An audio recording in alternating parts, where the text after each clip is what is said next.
Back to another edition of Real Riders Ride. I'm your host, Spoiler, and today we are fortunate to have Gary here. He's going to tell us about his organization and himself, being a biker. Gary, welcome to the program. Thank you very much. What got you into being a biker or riding motorcycles? I always ask that of everybody that comes on. You know, what got you into it? Because usually it's an intro. A friend got them into it, or they had some older brothers that was into it, or something like that. Ever since I can remember as a toddler, when I heard my first motorcycle go down the road, I was totally, captivated by it. And I was fortunate enough to know my mother had a long life childhood friend, and she was a motorcyclist and came from a motorcycling community. She had her own Indian motorcycle, and she married a man named Ed Chatfield, who was a Harley Davidson rider. Gotcha. And in 1951, I had polio, and my parents my dad was transferred up northeastern Ohio, and once a year my parents would come down back to southwestern Ohio and visit, family and friends, and always we would go over to see Hazel and Ed. And I'd peek under the tarp, look at that motorcycle, and he promised me if I could walk on my own, the next year he would take me for a ride. So, when next year I had therapy, I was able to walk on my own. I wasn't very steady yet, but I couldn't wait for my mother to take us over to the Chatfields, and sure enough, he took me for a ride. It was June of 1953, and it was a big blue 1947 Harley FL Knucklehead, and I was hooked for life. You were gone from there, eh? Outstanding. So where are you riding now? I have a 78 BMW R100S Sport that I bought new, so I've had it almost 37 years. I have a 1988 Heritage Softail that I bought new, and I've got a 2009 Road Glide, and an old Cushman Eagle, and a little 1958 Hercules moped. That's just for sport, right? Yeah.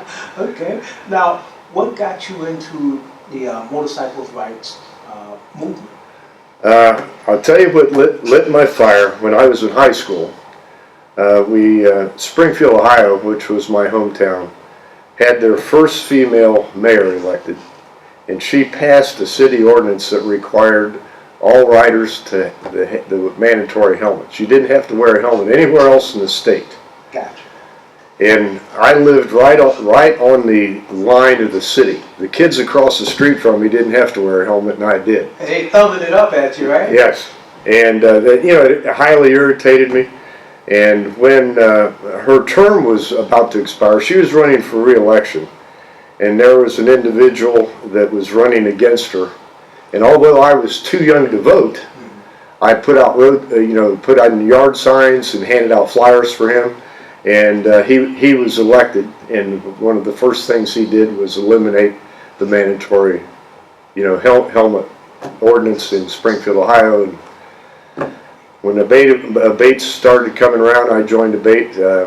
In the early years, I held several offices in Ohio. And when I'm never going to be retired from motorcyclist rights, but when I retired from being very active, I retired as chairman of the board of Abate of Ohio, chairman of the Political Action Committee, and I've been a lobbyist for Abate of Ohio for 10 years. Oh, wow. That's a lot of work. That's a lot of work. Now, you're with Abate in Ohio. Yes. Correct? Now, what about the Motorcycle Riders Foundation? I'm a past board member of the Motorcycle Riders Foundation. I was, matter of fact, member of the first formal board of directors. I filled an unexpired term of another individual, was re-elected to another term. And my real job that provided funds that I could do this, I got promoted, so my time was very limited. So I stepped down from, I didn't seek my third re-election on the Motorcycle Riders Foundation board, and they retained me for 6 years as an ex officio officer for special projects and advisory capacity. Gotcha. Okay. But yeah, I know I look like an old, dried up old man, but there's still a warrior inside here. There's still a little Yeah, inside. yes, sir. So now, what are some of the blazing issues that are to the forefront of motorcycles' rights? Today,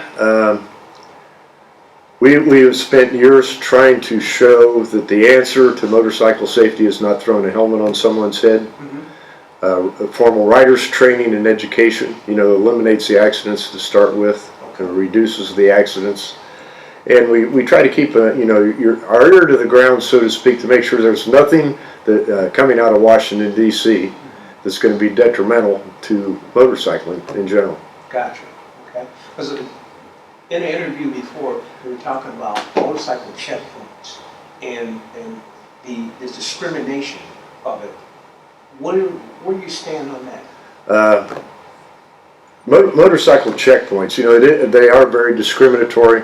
How you can have all highway users go down the road, but you're pulling off one, specific group, and it's a waste, as far as I'm concerned, and a misuse of taxpayers' dollars. Yeah, exactly that. Exactly that. So now, what would you impart to young folks who are watching YouTube and this to inspire them to get into the advocacy of motorcycle rights? I think if I had a message for the young people today, you are enjoying what we fought for and the battles we won. You have to be constantly vigilant. Anything worth having is worth fighting for. And I would, across the country, all the states' rights groups, Motorcycle Riders Foundation, we have noticed for years that we're not getting any young people involved. And I'm perplexed. I don't know how to, whether they're not willing to fight for, what's important, or they're not aware of all these threats on the outside. We need to come up with a magic bullet to draw them in and educate them. Gotcha. Is there anything out there you'd like to impart other than that great message? But anything else that you got on your mind that you kind of want people to know? The motorcycling community, we come from all walks of life. That is true. There's good and bad in every walk of life. That is true. The biker community, a man can look you in the eye and tell you how it's going to be, and you can take that to the bank. I've never known a more loyal group of friends that you can depend on through thick and thin. I love them all. Gotcha. It's a way of life. I keep telling you. That's right. It's definitely a way of life. Okay. Well, with that, we're going to wrap up another interview. Real Riders Ride. I'm your host, The Spoiler, and I'll see you on